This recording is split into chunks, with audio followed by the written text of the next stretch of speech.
Good morning children. Kusum ma'am की online class में आपका स्वागत है। प्यारे बच्चों, आपको पता है मैंने टेंस सीरीज शुरू कर रखी है। टेंसेस की मेरी पहली वीडियो में मैंने आपको सभी टेंसेस के टाइप्स से इंट्रोड्यूस करवाया था और आज इस वीडियो में हम पहले टेंस यानी कि प्रेजेंट इंडेफिनिट टेंस के बारे में सीखने वाले हैं। इस वीडियो में मैं आपको बहुत ही आसान तरीके से प्रेजेंट इंडेफिनिट टेंस के बारे में बताने वाली हूँ कि इस टेंस को आप कैसे पहचाने, कैसे रूल को फॉलो करें, किस तरह से हिंदी के वाक्यों को इंग्लिश में बनाएं। बच्चों, आजकल लॉकडाउन का समय है, स्कूल बंद है, तो क्यों ना हम इस समय का फायदा उठाएं और टेंस सीखें। बच्चों, एक और बात, अगर आप अभी तक मेरे चैनल का हिस्सा नहीं बने हैं तो मेरे चैनल ऑनलाइन स्टडी हब को सब्सक्राइब जरूर कर लेना और अगर आपको मेरी वीडियो अच्छी लगे तो इसे लाइक करें और अपने दोस्तों के साथ शेयर जरूर करें। तो देखिए, शुरू करते हैं आज का टॉपिक प्रेजेंट इंडेफिनिट टेंस। सबसे पहले तो देखिए इसकी पहचान। मुख्य क्रिया यानी कि मेन वर्ब के साथ ता है, ते हैं, ती है, ता हूं आदि का प्रयोग किया जाता है।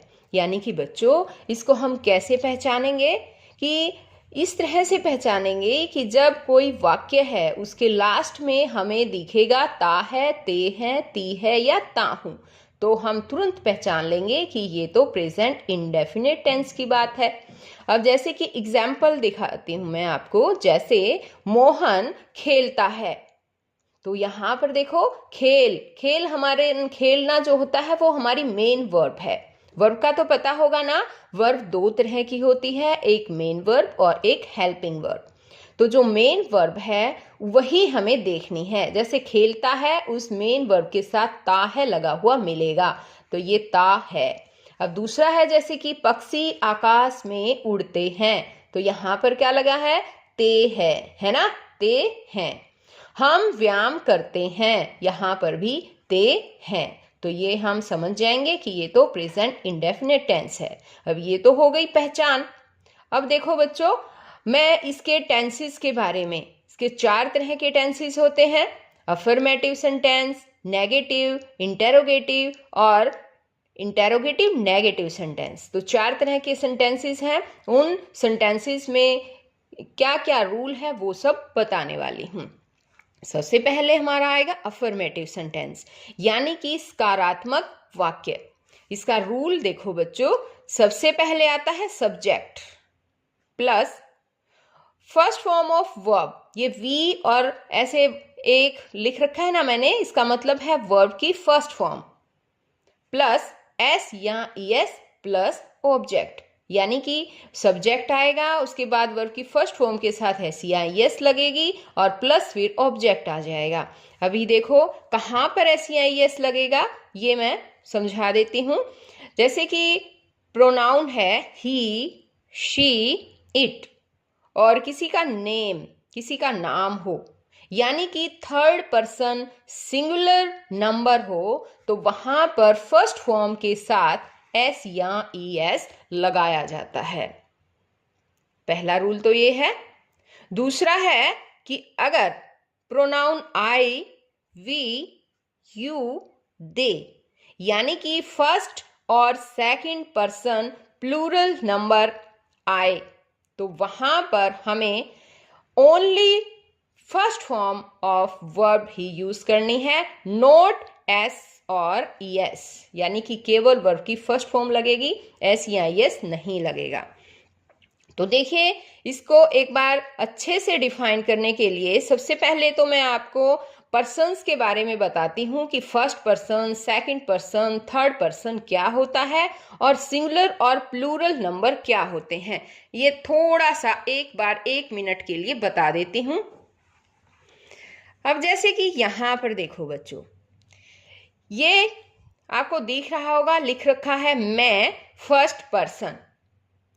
तो यहाँ मैं यानी कि जो मैं वर्ड कर रही हूं, मैं जो आपके साथ बोल रही हूं, तो मैं जो है हमेशा अपने आप को, कोई भी पर्सन है, व्यक्ति है, अगर कोई भी जो हमसे बोलता है, यानी कि जो बातें जैसे मैं बोल रही हूँ, तो मैं अपने आप को फर्स्ट पर्सन ही मानूंगी। कोई भी व्यक्ति है वो अपने आप को सभी फर्स्ट पर्सन ही मानते हैं, ठीक है।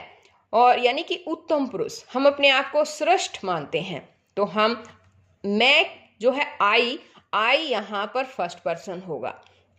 और मैं जिससे बातें कर रही हूँ, जैसे अब मैं आपको पढ़ा रही हूँ, आपसे बातें कर रही हूँ, तो आप यानी कि यू, यानी कि इसको हम तुम भी बोल सकते हैं, ये सेकंड पर्सन होगा। यानी जैसे मैं आपको पढ़ा रही हूँ तो आप मेरे लिए सेकंड पर्सन है और आपके लिए मैं सेकंड पर्सन हूँ, ठीक है।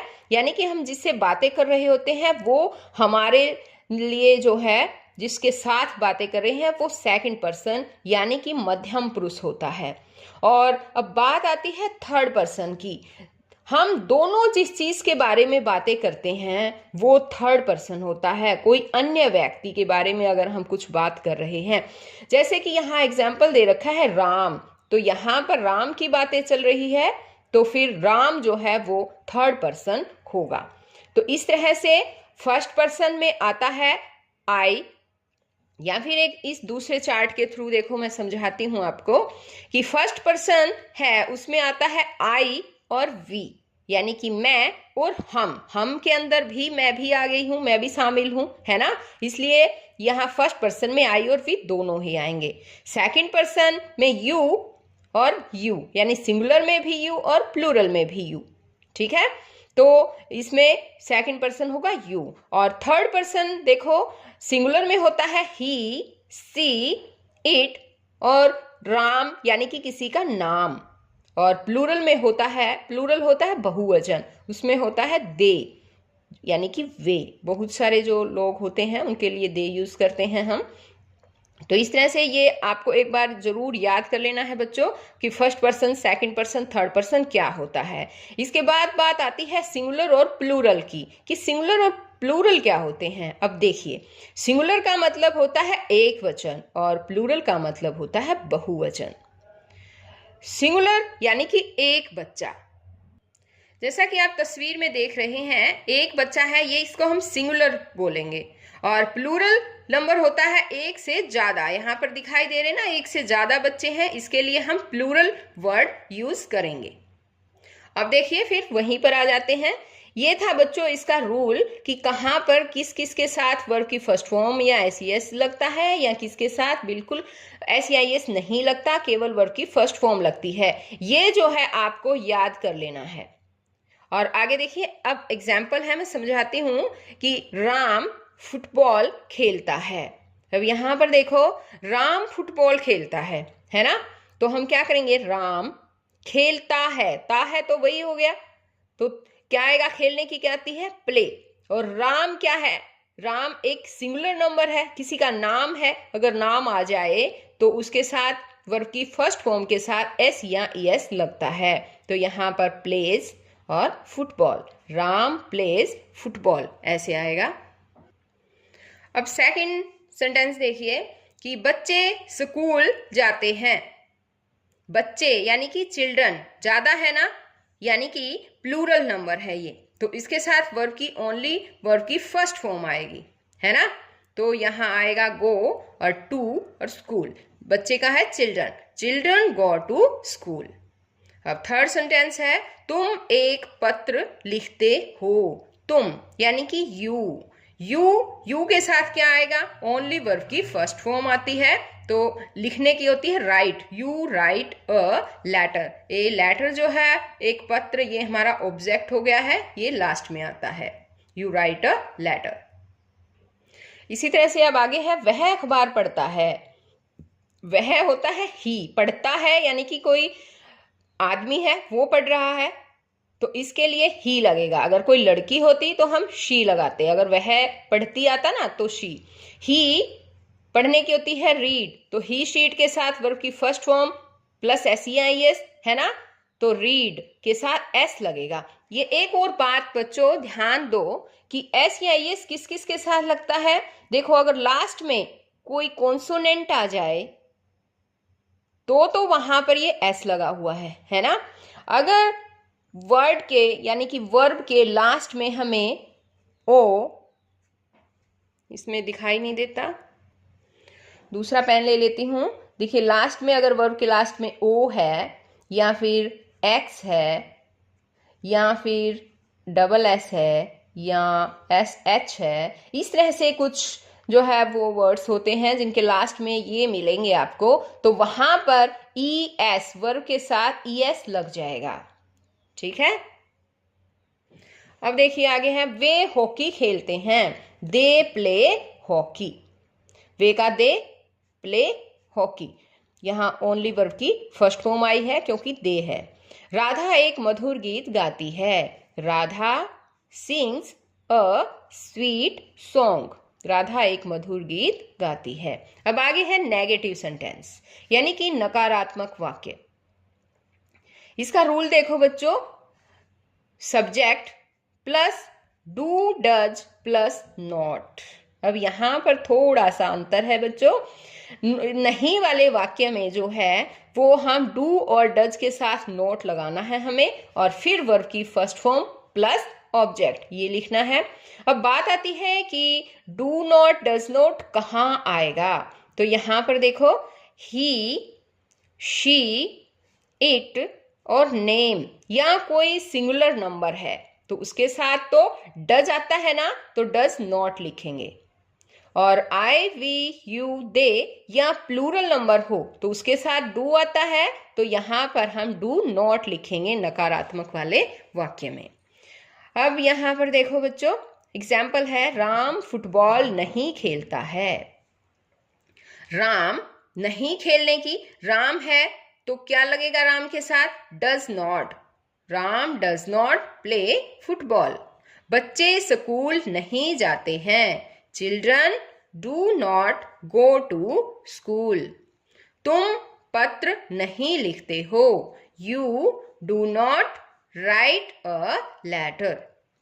ही, वह अखबार नहीं पढ़ता है, he does not read newspaper. अब आगे एग्जाम्पल है, वे हॉकी नहीं खेलते हैं, they do not play hockey.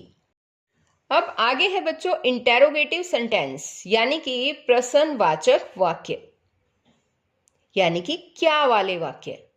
अब देखिए, और ये जो वाक्य होते हैं बच्चों, ये दो तरह के वाक्य होते हैं। उन दोनों ही तरह के वाक्यों को मैं आज इस वीडियो में समझाऊंगी। ये है पहली तरह के वाक्य जिसमें हमें शुरुआत में क्या मिलेगा। अभी सबसे पहले रूल देखिए, डू और डज प्लस सब्जेक्ट यानी सब्जेक्ट से पहले डू डज आ जाएगा, फिर उसके बाद वर्ब की फर्स्ट फॉर्म लगेगी, फिर plus object plus question mark sign आएगा। तो अब देखिए बच्चों, एग्जाम्पल बताती हूं, आप अच्छी तरह से समझ जाएंगे एग्जाम्पल से। क्या राम फुटबॉल खेलता है, तो राम, राम जो हमारा सब्जेक्ट है उससे पहले डज आएगा, और डज क्यों आया, क्योंकि राम के साथ डज लगता है। ही, सी, इट और नेम के साथ डज का यूज होता है, और आई, वी, यू, दे इनके साथ डू का यूज होता है। ठीक है, ये आपको याद करना पड़ेगा। तो देखिए, डज पहले आ जाएगा, डज राम प्ले फुटबॉल, फिर क्वेश्चन मार्क आ जाएगा। इसी तरह से है सेकंड एग्जाम्पल, क्या बच्चे स्कूल जाते हैं, do children go to school. क्या तुम पत्र लिखते हो, do you write a letter. क्या वह अखबार पढ़ता है, डज ही रीड न्यूज़पेपर। क्या वे हॉकी खेलते हैं, डू दे प्ले हॉकी। तो ये तो थे एक तरह के इंटेरोगेटिव सेंटेंसेस जिसमें हमें कैसे पता चलेगा क्या शब्द से शुरू होंगे ये, और इनका आंसर होता है यस नो में आंसर मिलेगा। क्या राम फुटबॉल खेलता है, यस और नो। क्या बच्चे स्कूल जाते हैं, यस और नॉट। क्या तुम पत्र लिखते हो, तो इस तरह से। तो ये तो आपको बच्चों पहचान करनी है कि इसमें क्या वाला वाक्य मिलेगा, तो हमें इस तरह से ये वाला रूल जो है वहां पर लगाना है। आप देखिए, सेकंड टाइप के जो इंटेरोगेटिव सेंटेंस हैं वो WH फैमिली के होते हैं। WH फैमिली से शुरू होने वाले होते हैं। तो इसका रूल देखिए क्या होता है, WH वर्ड आएगा प्लस उसके बाद डू डज लगेगा plus subject plus first form of verb plus object plus question mark.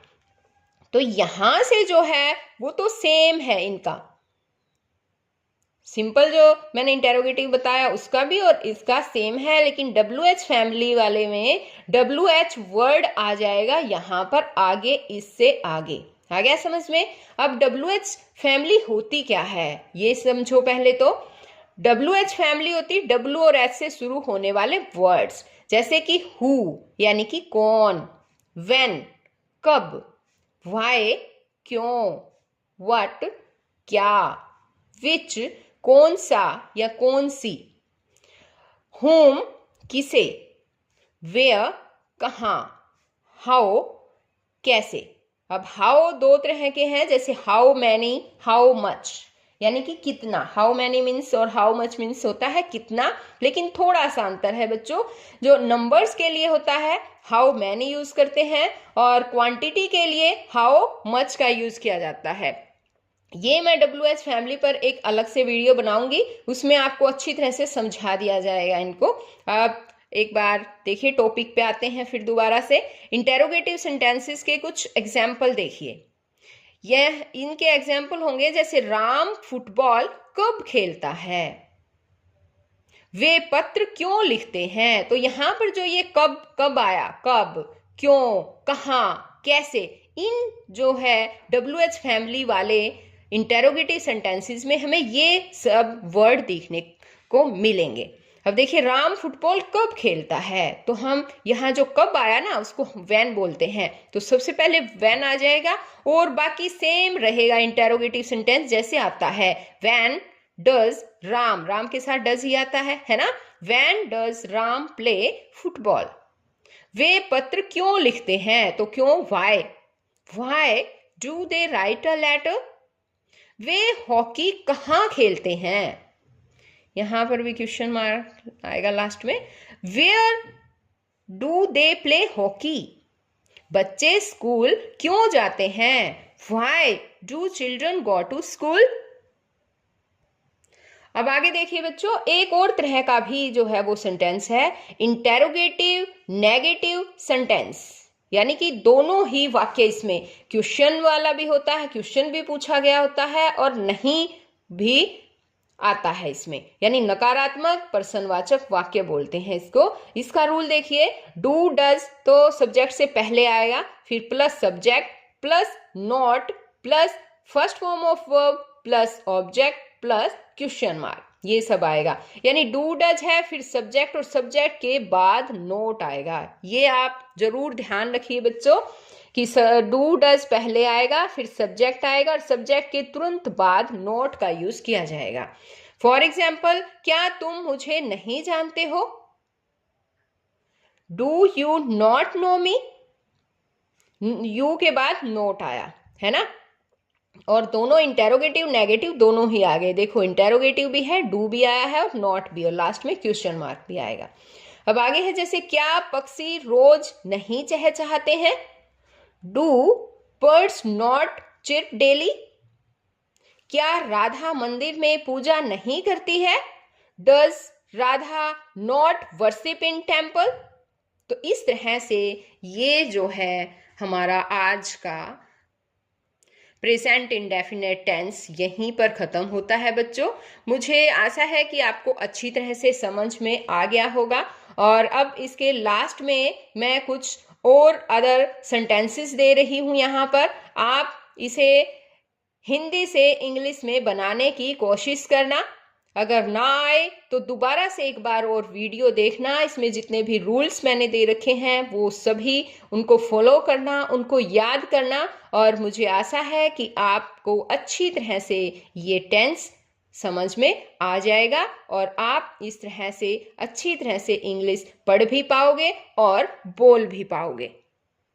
तो बच्चों, आज इस वीडियो में केवल इतना ही। नेक्स्ट वीडियो में मैं आपको प्रेजेंट कॉन्टिन्यूअस टेंस के बारे में समझाऊंगी। तो फिर मिलते हैं नेक्स्ट वीडियो में। तब तक के लिए बाय बच्चों।